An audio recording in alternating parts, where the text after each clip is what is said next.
Old horse, what brought you here? Go down, your blood red roses, go down. After plowing the turf for many a year. Go down, your blood red roses, go down. Oh, your pigs and posers. In your own time. Hello, my name is David McNeil, and I have just completed a book last year which is connected with events of World War II and specifically with events in the Far East. The war conflict and the war theatre in the Far East was an especially nasty and brutal one. In the main, in this country, people want to forget about that war, and the people who fought in it are largely referred to, and they are identified as, the Forgotten Armies. As it happened, my father was in that conflict. So these events in this story are connected with what happened to him, what he was doing and where he was. So the story is that my father was in the Merchant Navy and he was going between Abadan in the Persian Gulf and a port in Burma, which was called Chittagong, now called Chattogram. They were carrying aviation spirit for the RAF. And the RAF was running supporting missions from the air for an operation in Burma called the Chindits. And the Chindits were responsible for holding back the Japanese advance in Burma. And my father was on this ship, and it was a brand new vessel built in Middlesbrough in about 1943, launched in about April, May, I think, thereabouts. And on a trip from Abadan with a full cargo of aviation spirit to Chittagong, a submarine had a go at it with a torpedo. And the torpedo blew the bow out completely. Now, I never had the full story from my father from start to finish about what actually happened.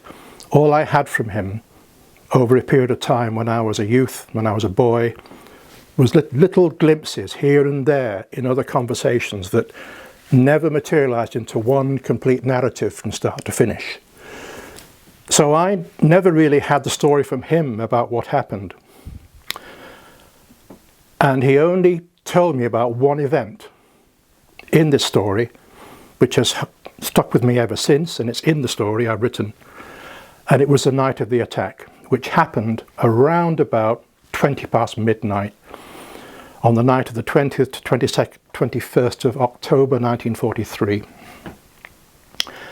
Miraculously, the ship survived, but not without a huge amount of effort from the people on board to keep the ship afloat. The ship eventually sailed to a port in Western India called Cochin, now called Kochi, where she was given a patch-up, and then she was taken under escort to Bombay, where she was given more permanent repairs in a dry dock, and then she re-entered service, my father with her. And eventually the ship was sold for further trading after World War II, and my father went away to do something else. But I did not know enough within myself at the time, or ever since then, about how I should write this story. The clue is that in order to write the story, I had to go to sea myself and to do something like my father did. And as it happened, when I grew up and I left school, I signed up for an apprenticeship with an oil company. And I wound up sailing on ships very similar to his. So this story is in part his memory, and it's also in part my memory as well, because I remember exactly how those men on the ships that I sailed on, how they behaved, how they spoke to each other, what they said, what they hoped for, what they feared, their manners, their methods, which were somewhat orthodox. And this narrative that I bring to this story is linked up with my father's testimony. And I've actually written about how they saved the ship. So it's not just bang bang, ship gets hit, nearly sinks, but the men save her, boom boom boom. There is the story about how the men on the ship actually saved the vessel and kept her afloat. But I looked at this again and I thought, well, think about this again afresh. So I just said that when the attack took place, the torpedo, just one attack, one torpedo, went in and it blew the bow off completely. By my father's testimony, had that torpedo gone in 1 yard back, the outcome would have been very, very different. Just 1 meter, just 1 yard, that's it. That's all it was. In a book I have here, there's a picture of the ship out of the water with the bow completely blown away. But when I looked at this in 2011, I was working somewhere in Manchester and I was on a break one day and I thought, how good is this internet? And so I just punched in the name of the vessel, put it into the internet, and up came this huge website, which is the entire history of the German U-boat war, not just in the Atlantic, but in the Indian Ocean as well. So when I did my search on this vessel that was attacked in the Indian Ocean, up it comes on this huge German website. And this website is a complete history of U-boat activity. And of course the U-boat that attacked my father's ship was German. The U-boat number was U-532. And in the course of my research on this at a later date, I uncovered some rather uncomfortable facts. I discovered in conversations with people who knew about this, the mortality rate for people in the Kriegsmarine, which was a submarine arm of the German Navy, right throughout World War II, was 93%. Now that is a staggering statistic. It's absolutely dreadful. I discovered also that quite apart from looking at the merchant ship losses and Royal Naval losses in World War II, I also looked at other combatants as well in World War II to see what these statistics were. Japan, for example, in that conflict lost 40% of its merchant fleet. Why? Because the Americans were going for them. But as I said before, my father was running up and down between Abadan and this port in India, in Burma rather, called Chittagong, fetching in aviation spirit and other fuels for use by the RAF in their supportive missions for the Chindits in Burma. And my father found this out after the war when he spoke to a fellow who had been a Chindit, and this fellow said to my dad, oh, he said, if you were on that ship running into Chittagong, he said, you were bringing us the supplies via the RAF, so what you were doing, Jim, was fetching in the aviation spirit for the aircraft running out of Chittagong to fly their missions to us in Burma and drop supplies to us behind enemy lines. But then I thought about it again, and I thought, well, what on earth happened to fetch the German Kriegsmarine and send their U-boats east, leave the Atlantic and move to the Far East? The answer is really quite simple. The U-boats were losing the war in the Atlantic, and Hitler all of a sudden decided that, oh, Japan is now an ally. So a support mission using German U-boats was then launched in the early part of 1943, probably about January, February, and the Germans began to send their U-boats out to India, and these U-boats were called the Monsun Gruppe. Essentially, that just means the Monsun Group. Terminology is taken from the monsoon, which is the weather patterns which dictate what sort of weather you have in the Far East. They don't talk about seasons the same as we do. They talk about monsoons. So you have one monsoon from the south northwest, or one from the southeast, or one from the northeast and one from the southwest. And you've got quite distinct weather patterns in two parts of the year. Hitler and the Kriegsmarine called these U-boats the Monsun Gruppe. While reading about this and speaking to other people, I discovered some rather disturbing facts about this war. The mortality rate amongst the Kriegsmarine was something like 97%. That's actually quite frightening. Of the total number of U-boats that went out to the Indian Ocean in the two Monsun groups, probably only a handful survived. And one of them was the submarine commander who attacked my father's ship. So I'm fortunate that I was able to have his testimony as well as that of my father, because that man actually survived and he came back to Germany after that war to tell his story. But then the idea to write the book didn't actually begin germinating with me until 2 or 3 years after I found this out in 2011, when I found out that the German U-boat was the one that had a go at my father's ship. And what struck me was the nature of the attack. This one commander, who was a very smart commander, he was one of the best U-boat commanders in the Kriegsmarine. He was a young man, and he served some time in the Kriegsmarine in the Spanish Civil War, running a blockade around Spain, trying to stop support ships getting in, supporting the International Brigade.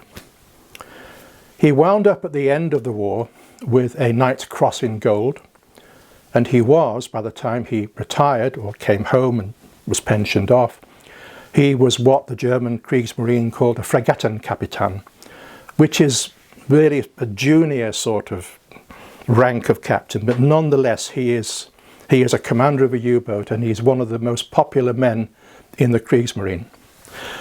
Why did he put that one torpedo he had into the bow of that ship? Why not midships?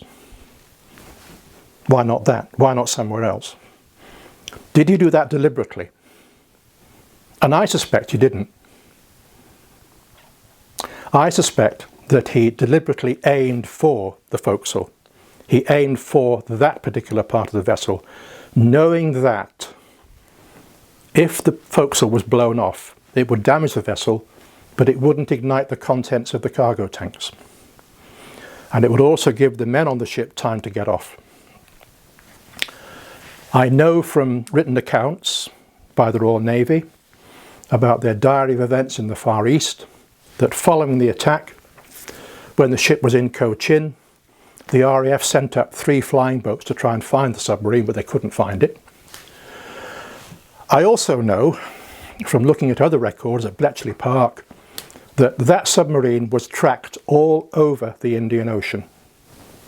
It was being followed, it was being tracked. How they were doing this? Every time a U-boat transmitted, military intelligence were picking up on these transmissions, and they were doing a triangulation to find out where they were. And I've seen the maps in Bletchley Park. I've seen them. They're all there. You can see where that submarine was, as well as others. So the Allies knew, military intelligence knew, where these U-boats were. And it was only a matter of time before the ring would close and the war in the Far East, as far as the Kriegsmarine was concerned, would be over. But I also looked at so much else, the background to World War II, the background to Japanese involvement, and I looked at this over and over and over again. And I also looked at the situation that that ship was in, that my father sailed on. What was it carrying? Fuel, aviation spirit. What they called avgas in those days, they probably call it the same now. But what is fuel? It's energy. And then as time rolled by, I began to put the story together, probably in about 2015, 2016, I think, and I began to write it seriously in around about 2018, 2019. Initially, the chapters began to form quite slowly. Then I began to realise what was going on in World War II. It was a combat for and a combat with logistics, which were in short supply. I was well aware that Germany and Japan, the two major nations within what we call the Axis, were at the extreme ends of their supply lines. And Britain was not far away from that.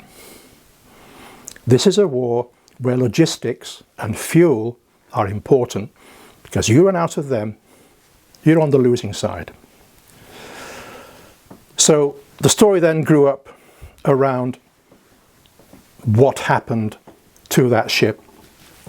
The sideline is how those men saved that ship, which I write about. I tell the story about how they saved the vessel, because I sailed on those ships that were very similar to it. So I knew something about their systems, their engines, their cargo handling systems, and I could construct a storyline about how those men did it. And it looks fantastic. And they did it. They survived, brought the ship home intact, and it was repaired. But what's going on behind the scenes? What's happening there? Well, there's a fellow in Indian history called Subhash Chandra Bose, and he was one of the most important Indian nationalists, alongside Gandhi and others. But Gandhi is the one who takes a rather less confrontational approach when he's dealing with the British. Subhash Bose is quite another one. He is not afraid of armed conflict with the British. And he decides he's going to go to Germany and speak to Hitler. He was in Germany around about 18 months. He goes there probably sometime in about early 1941, and he's in Germany when Operation Barbarossa is launched. He's also in Germany when the Pearl Harbor attack takes place. And he has quite distinct reactions to these. But he also meets somebody we all know about in this country called von Ribbentrop. Von Ribbentrop had been one-time ambassador to Britain, a very, very savvy diplomat, and in some ways quite a rather dangerous character. But Subhash Bose goes to India. He completely foxes the military intelligence in the area. He completely gets past all the SOE men who are trying to assassinate him. And he makes his way to Germany, and he turns up in Berlin. And he has a meeting in a hotel in Vienna with von Ribbentrop and one or two other sidekicks. And Subhash Chandra Bose effectively turns around to von Ribbentrop and says, "I'd like your Führer to make a declaration." And von Ribbentrop is interested. He just leans forward politely and he listens to what Bose has to say. And Bose says to him, "I want to form a legion of Indian soldiers that you have captured in your campaigns in the desert. And I want to form an Indian legion outside Germany." Von Ribbentrop essentially turns around to him and says, "Well, if that's what you want to do, Mr. Bose, that's fine. But they will have to sign an oath of allegiance." Now, Bose does have some success in this, but he also has another suggestion for Hitler, which he makes to Ribbentrop. And he says, "I want your Führer to make a declaration to all the peoples east of Suez, right the way through to the Far East, which includes the Persian Gulf, that you will support whatever aspirations they have to self-determination. Because all these people," Bose says, "are under British control. And the British are taking from the Persian Gulf the oil that comes out of the oil fields in northern Iraq, as much as they're taking the produce from India for their own, as much as they're taking the rubber from the Malay Peninsula as their own. And I want you, Mr. Hitler, to make a declaration that you will support their aspirations towards independence." And this conversation, it goes so far. Short story is, Bose does not really get what he wants. He gets part of what he wants in the form of some people switch sides and they form this Indian Legion. But he's certainly a force to be reckoned with. Military intelligence and the people in this country who are working on what this fellow is doing, they recognise and they know that Mr. Bose is probably the only person who can hold India together at the end of World War II. Unfortunately, Subhas Bose gets killed in an air crash, and he suffers third-degree burns on most of his body. So as I said, Subhas Bose dies in an aircraft crash, supposedly of burns. But some people don't actually agree with that account, because there are photographs of him seen somewhere in India, around India, after World War II is finished. That aside, what else is going on? Well, the Royal Navy and the military intelligence and Bletchley Park and all the people involved with secrecy of operations of convoys in the Indian Ocean are hard at it to keep information about convoy movements and ship movements, especially tanker movements, out of the hands of the Kriegsmarine. And I spent a lot of time wondering how this was done. And I came to the conclusion that at some time in 1940, it was generally thought that the best defence was radio silence. So I took the view that all of these ships, the ones in convoy, especially the ones carrying this deadly trade in aviation spirit, they were the ones who were running up and down the Indian Ocean between Abadan and Chittagong. They never used their radios to transmit. They could receive but not transmit. And there's this omnipresent threat from U-boats which are operating around the Indian Ocean. But something happens. So in the story as well, there are a couple of intelligence operatives, and among them, one of them is a young fellow called Aidan, and he has found his way into military intelligence, having been educated in Burma. And all of a sudden, military intelligence find this fellow very, very useful because he knows Eastern languages, he knows about Eastern customs, he knows about Eastern thinking because he spent his time there as a boy. He winds up in military intelligence working with an older man, and something kicks off one day and he gets called in, and they tell this fellow to write a cipher for a message, because somewhere around the southern tip of India, somewhere off Ceylon, there's something called a merchant raider operating. Now, merchant raiders were very, very dangerous. And they tell this young fellow to write this message in a cipher that has not been used before. It's a one-off. It doesn't use the usual codes. And to send this to the vessel, they have to interpret it so that they know what's going to happen if they go so far around the coast of India, and what to do if they encounter it. The young fellow succeeds in writing this cipher. This gets sent out to the vessel. The captain, when he receives it, he's completely foxed, doesn't understand what this thing says. But on the ship, he's got two men who help him. One of them is a fireman greaser from Yemen called Ahmed, who is a very close friend of the captain. The other fellow is the chief engineer, who is a part-time classical scholar. The two of them look at this message, and between them, with discussion, they arrive at what this message actually means, so they succeed in deciphering it. The captain, of course, is completely knocked out. He just can't believe his luck. They know then that there's this merchant raider operating around the south coast of India. But before then, this same message has been picked up by a German U-boat, and they look at it and they're stumped because they can't understand it. However, there's a twist, because when Subhas Bose left Germany, Hitler puts him onto a U-boat. The name of the U-boat was U-180. This is well documented, and Subhas Bose goes back to the Far East, on U-180, and he's on this U-boat when the U-boat commander picks up this transmission of this one-off cipher by the young fellow called Aden.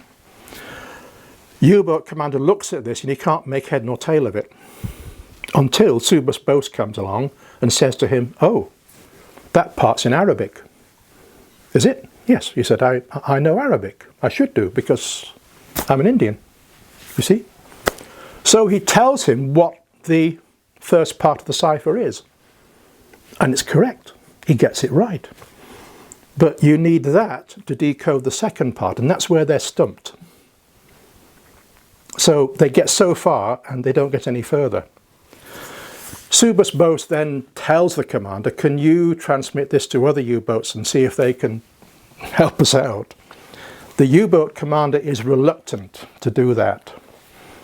He said, "I'm not happy with the way the Kriegsmarine are doing things, Mr. Bose, because I don't like this command that we've had from the top in the Kriegsmarine that tells us to do a transmission once a day at dawn." He's not happy about it.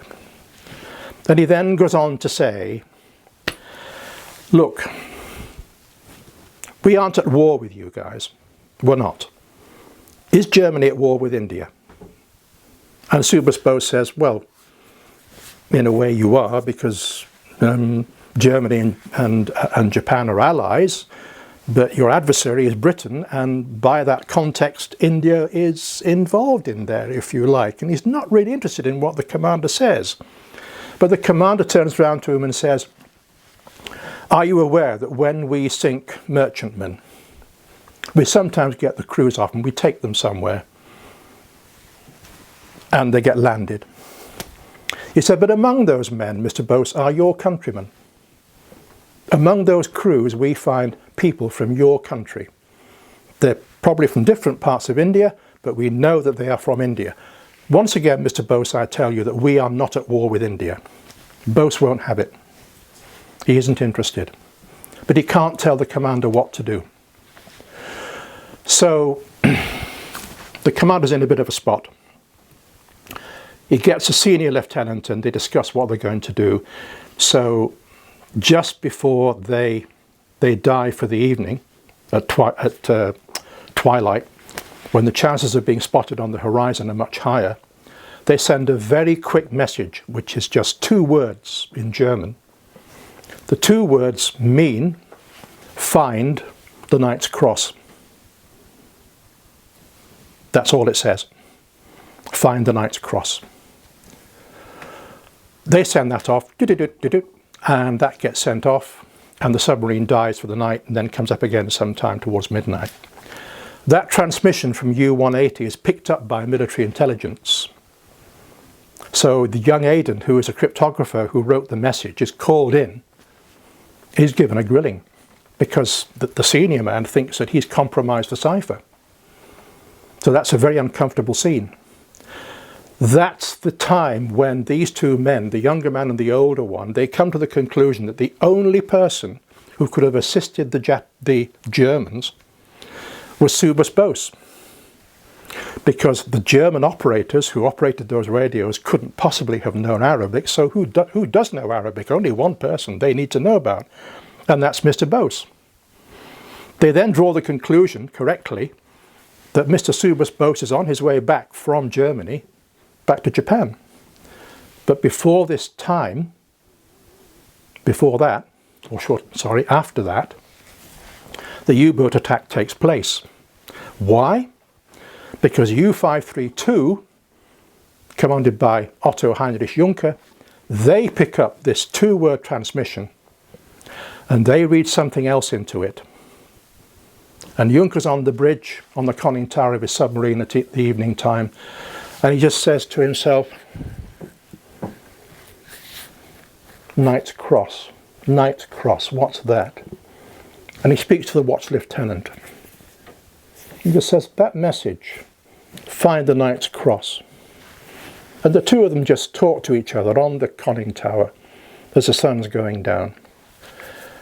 And Otto Heinrich Juncker, the commander of U-532, has been very annoyed because early in the campaign, somewhere in the North Atlantic, he was attacked by a couple of naval ships.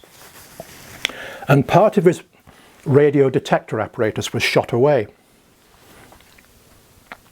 This piece of apparatus was known by the British as something called the Biscay Cross. And it's a piece of apparatus that was designed by the Germans to pick up radio transmissions, radar transmissions of British aircraft looking for them. So Junker's on the bridge thinking to himself, what's going on? Find the Knight's Cross, find the Knight's Cross, what's this all about? And he turns around to his watch lieutenant and he says to him, what do you think about that one? And they come to the conclusion that somewhere in here is a cross. There's a cross. So they conclude, we're looking for a cross on a ship. And that's how they find the ship. They find the ship in a convoy that they completely find by accident.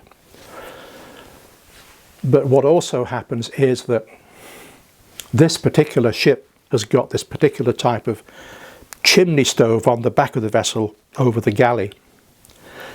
And this same ship has been seen by a Japanese airman in Chittagong. So a Japanese airman has been flying around the airfields of Chittagong on reconnaissance, and he sees this one ship, the ship that is in the story, and he sees something on the stern, and he makes a note of it. Because it looks like a Japanese letter. Looks like a Japanese letter that they use in their alphabets. He reports this to his commander, and he says, well, this is what I picked up on my flight. And the commander just says, well, what's this? So what? You know, not important. But that piece of intelligence, that little drawing of this cross, finds its way to Germany, and that goes to Subhas Chandra Bose in Germany. And when he's on U-180, he's got that drawing in his pocket, and he shows that to the commander. And that's how they arrive at this idea that this thing is a cross. Junker on U-532, he spots this feature on the ship. He knows that's the one he's looking for, because everything ties up in his mind. And he says, that's what I'm looking for, and that's when he launches his attack. And he fires his one torpedo, and then he submerges. And everything happens after that. Things kick off on the vessel, and the captain is in a dreadful quandary, because he's thinking to himself, well, what should I do? Should I abandon, or try and keep the ship afloat? Now, as it happens, if things go badly at sea, it's always understood that the ship is your best lifeboat. Don't leave that unless you absolutely have no choice. And the captain of the merchant oiler says to himself, okay, we've been hit by a torpedo, it's blown the bows off, but there's no fire, no cargo on fire. Other things are going to happen, but that's when he says, we stay on board and we keep the ship afloat. And that's what they do. And they wind up, they go into Bombay, they get fixed up, they go back into service. And then, of course, the war winds to a conclusion. The merchant oiler that's been attacked has been repaired. She's been running around between Chittagong and the Abadan, and eventually she comes home, bringing the crew on the ship with her. And they drop the anchor somewhere off Anglesey. And then the following day, they up the anchor, they go into Liverpool, and they're coming down the Mersey. But who is on the quay side, waiting for a German vessel to take them home?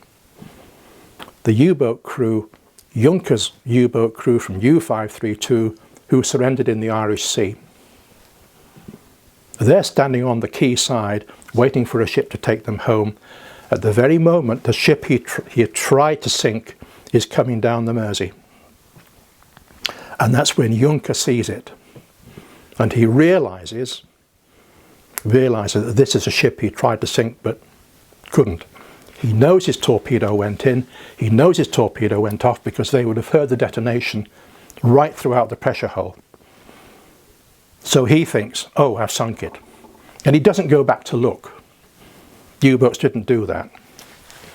He reports it as a hit. And then this merchant oiler comes down the river, tying up at somewhere in Tranmere.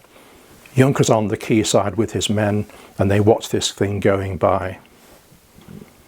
And Junker speaks to his first lieutenant or his engineer lieutenant, whichever one it is, somebody who's been with him right throughout this conflict, and they've been the best of friends all the way through that time. And he makes a comparison between what these boys have done and what they have done and what Europe has done. And he draws a comparison with Greek myth. The story, which Junker refers to, is the one of Scylla and Charybdis. And he tells a full story about who these things were and what they were. And they're two monsters on either side of the Straits of Messina, which is between Sicily and Italy. And he says, seamen, sailors used to go between these two monsters, and you might escape one, but to do that you might fall into the hands of the other, and that was so rare. And he compares what his U-boat crew has done, what the men on the oiler have done, and what Europe has done. He said, we have all sailed between two dreadful monsters. We've all done that. We've been there. He said, we should never be in that situation again. He said, what those men have done on those tankers, and what we have done here for ourselves, we should never have to do that again. And the story closes as he says this.